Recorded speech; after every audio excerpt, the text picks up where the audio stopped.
day, ladies and gentlemen. It's Eric Coffin, HRA Advisories.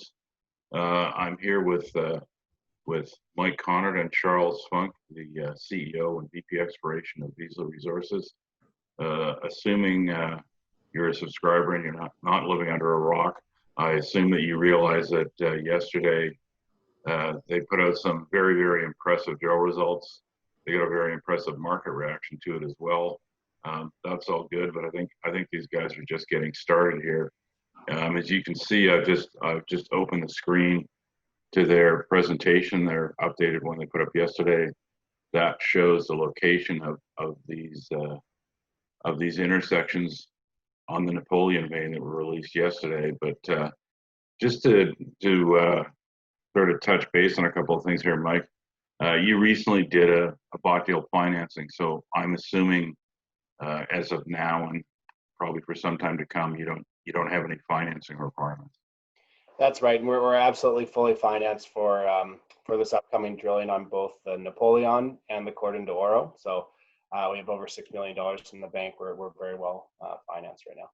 And what's the size? Just to remind the viewers, perhaps, what's the size of this drill program that you're sort of restarting, I suppose? Well, we have about 10,000 meters left, or we had about 10,000 meters left when we restarted, of a 14,500 meter drill program. Right. Okay. And that's something that I assume is just extendable as desired. Yeah.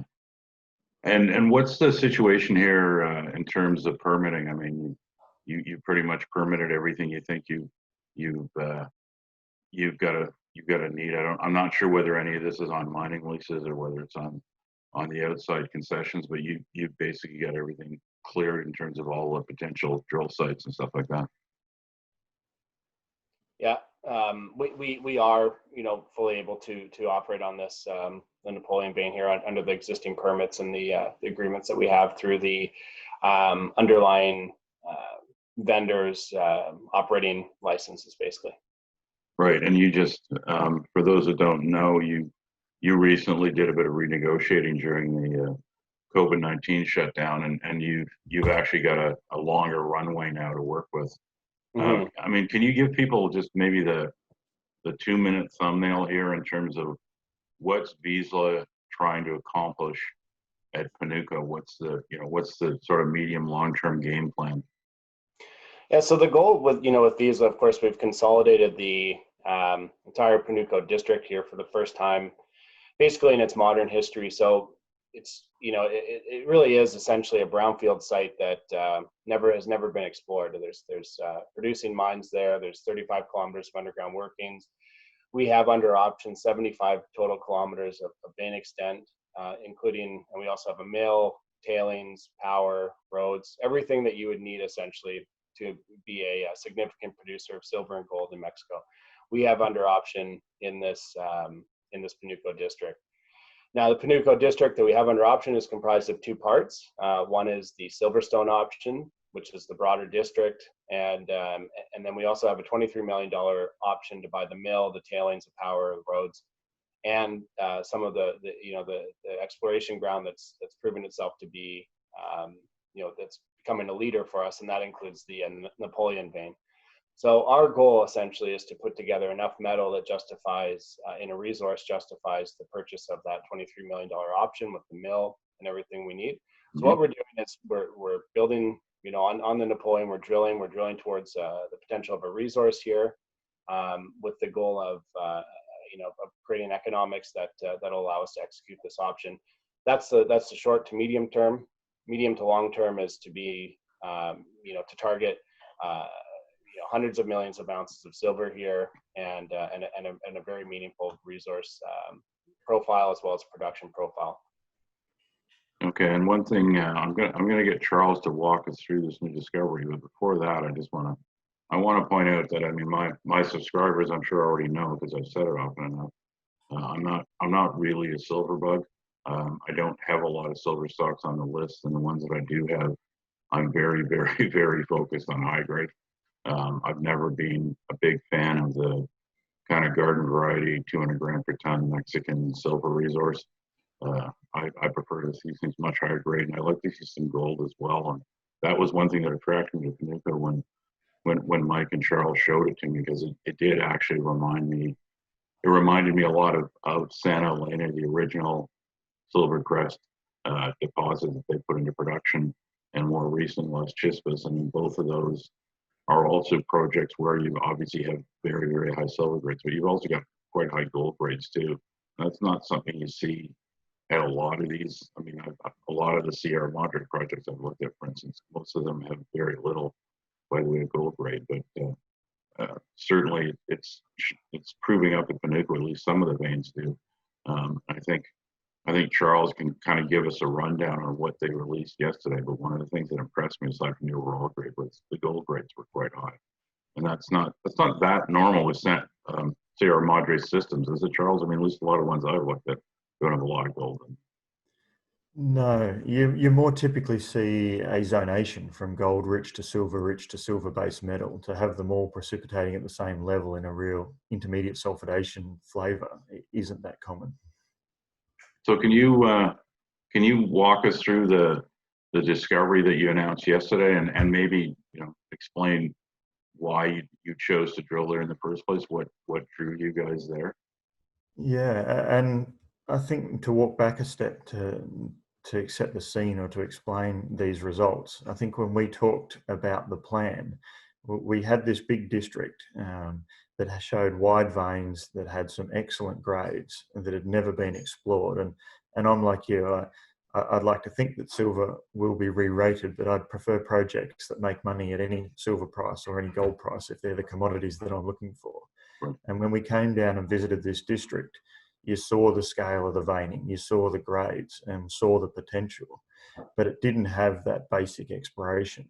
So we set apart a plan that was a 4-step process during this exploration stage of the option deal, which was to do the basic prospecting and work out where these veins truly were and sample them. And you can see the dots on the maps behind our faces there. A number of those came from just first pass sampling to locate the vein and see what the grades of it were.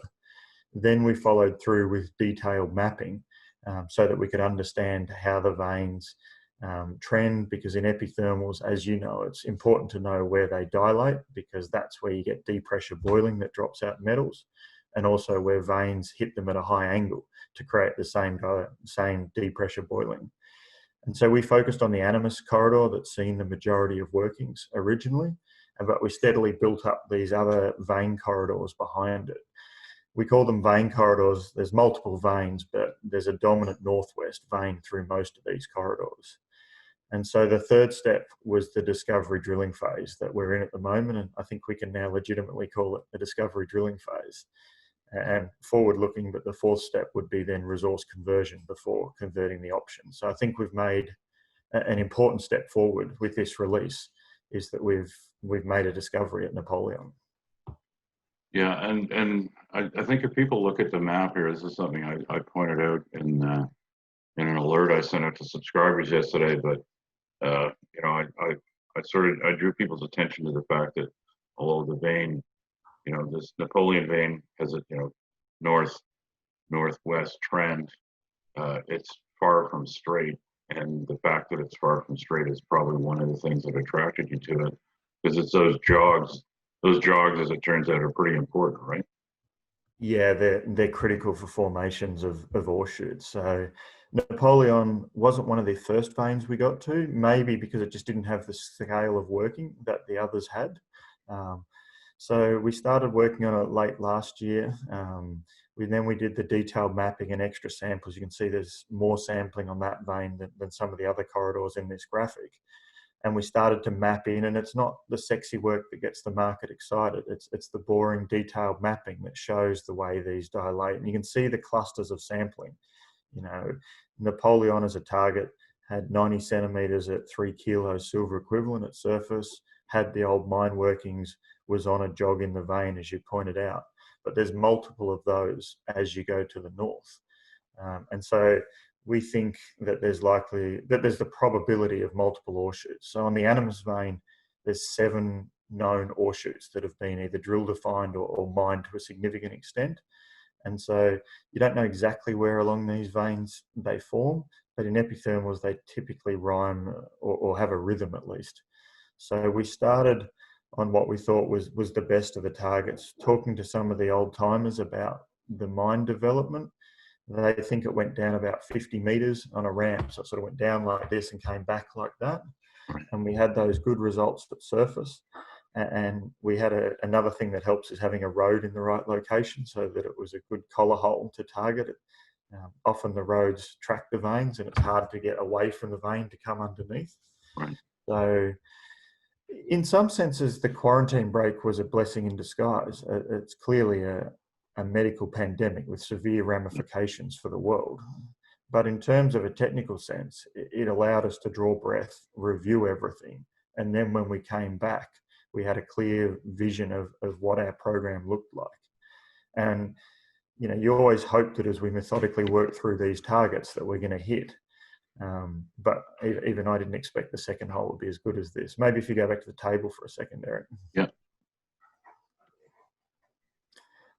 So we started drilling on the 1st of June. We were ready to start drilling.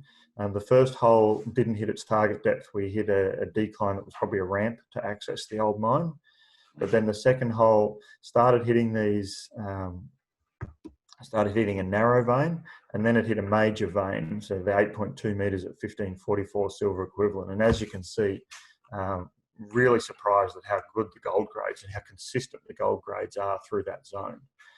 And that includes a sub-interval of 2 meters at 3.348 kilos silver equivalent.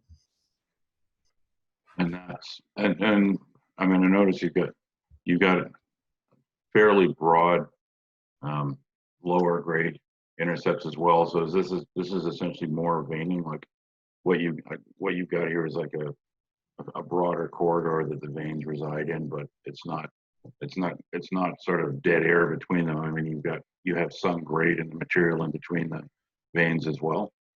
Yeah, we've got results from 2 holes and we've drilled 6 holes now. We're confident that on the eastern side that there's a major vein that's sort of between 3 and 5.5 meters true width from what we can see. And then it's looking like that there's probably a second parallel vein and a sort of a zone of vein that's in between. But it could also be, you could all connect them as high angle splays off the main vein as well. So we're not yet confident if it's one main vein with a series of splays and narrow high grade veins, and there is some low grade silicified wall rock, or if it's 2 structures. That's what we're drilling to learn more about. The next slide is a cross section that this shows hole 3, which of course is one of the holes that you released yesterday, and then hole 4 is one that you completed a slightly steeper angle. That's hit the veins again, and hole 5, I believe, which was under 2, hit the veins again. So that's correct. So when we drilled the first hole, we rotated the rig on the platform and hit the vein 30 meters to the north, and that's this hole here.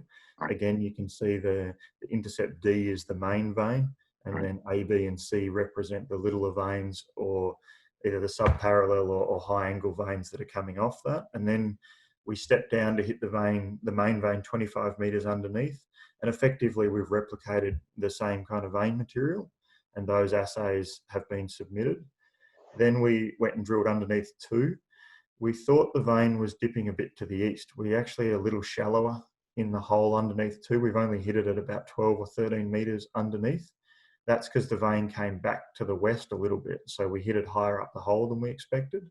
Right. So we still need to step down under these because the mineralization is open under these 2 holes. But we stepped up 60 meters to the north in the next hole. We had a pad on the east side, so the next drill hole will come from the east to the west, but it's not that material because of the steepness of the vein. And we've hit the vein again in 2. We finished hole 6 and we've just started hole 7, and we've hit the vein in now 2 holes to the north. And the advantage, the nice thing about this drilling is we're hitting the vein between 70 and 120 meters down hole. So every sort of 3rd day, we're getting an intercept of the vein. So it's quite fun to be watching the WhatsApp photos come up from Mexico. And 6 and 7, those were So were they sort of on top of each other the way this pair is, or were Yeah, they? so the same thing. So when we hit it at a shallow level, then we steepen up the hole to drill underneath at 6 and then 7 underneath that. Okay, so I mean, you've effectively got 90 meters of strike tested. And you drilled at about the same, with the same depth, same elevation. I think you're going uphill, I think. Are you not, as you go north? Yeah, you touch slightly higher, but it's as you can see, it's reasonably flat. Nothing's ever flat in the mountains in Mexico, but this is reasonably flat. Right. Um, so yeah, we've hit it over sort of 90 meters of strike, over 25 meters of in drilling, and it comes to surface. So we know the vein continues over about 100 meters vertically. Parts of that have been mined down to probably 50 meters vertically. But we don't yet have the dimensions. Right. We've got a step to the north, we've got a step to the south, and we've got to keep drilling to understand what the dimensions of this ore shoot could be. Now you've got 2 rigs going now, and I know at the start of this program earlier in the year, we had a conversation about how you were planning things, and at the time, you made the comment that if you made a discovery, whichever rig was on that would probably just stay on that vein and work on starting to at least kind of get some sort of outline of what the chute looked like while the other vein would kind of keep jumping around. Are you kind of sticking to that plan? Yeah, so we mobilised a second rig in the middle of June to drill the Cordon del Oro target. It's a man-portable rig that gave us a bit more flexibility to drill, to pick pads to drill those targets. I think Cordon del Oro is a fantastic target. It's slightly topographically higher, which is why it has the corridor of gold as a translated name.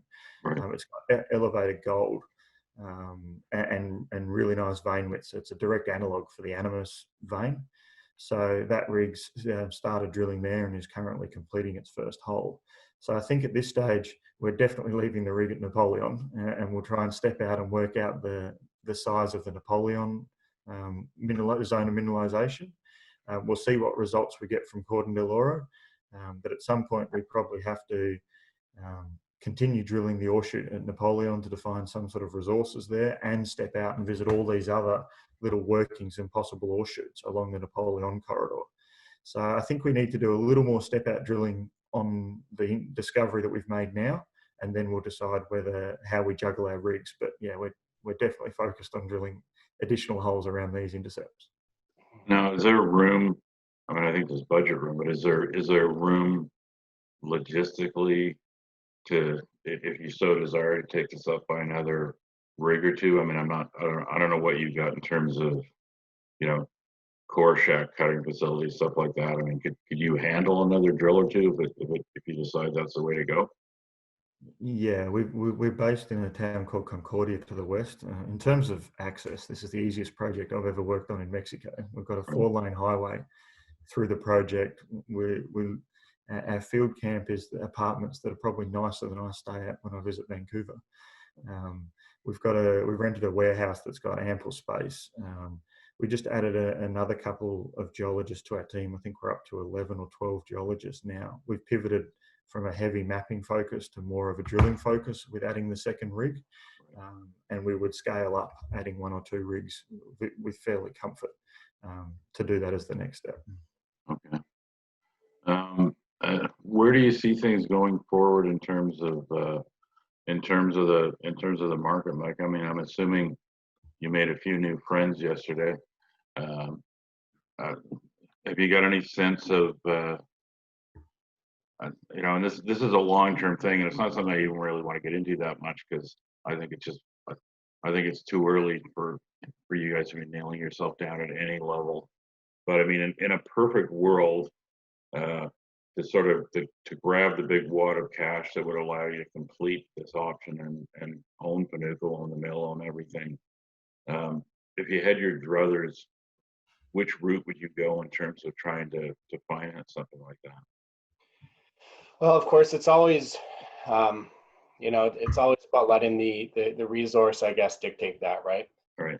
And I think right now what we're fixated on is creating a discovery pathway here through both these drills turning through Napoleon and through Cordon d'Oro that allow us to have our pick between how we finance this, whether it is, debt, equity, streaming, but it's really, at this point it looks like, it's something that we could be able to handle with equity if we continue to be very very successful Right.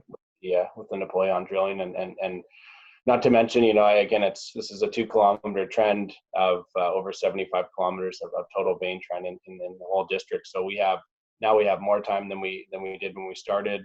We have the money to do this drilling. I think we're in an excellent place. So I can't say right now, but that'll remain to be seen, I suppose. Okay. And what's your sense of news flow here? I mean, I didn't ask you guys before we went on camera. I didn't give you and Charles a chance to argue about this because I know geos generally like to batch things larger than CEOs do. But I mean, can you give the viewers any kind of feel for how often you guys think you'll be able to get results out? I mean, I assume you've got some sense at this point of what your lab turnaround time is, that sort of thing. What do you think we can look forward to in terms of timing? I'll let Charles answer that so that I'm not his team up to any impossible task. You're very generous, Mike. I can tell you, Eric, maybe your subscribers don't know this, but labs have gotten very modern and sophisticated, and the lab that we use has an app that you can track where your samples are at, when they've been shipped, when they've been received, what stages of preparation. Our samples go to Zacatecas where they get prepped, which is crushed into a pulp, and then the pulps get sent up to Vancouver for the final analysis. And then you start seeing preliminary, you start seeing the silver-based metals come back, and then there's a different process for the gold. And then if you've got over limit, then they go through another process for the high detection.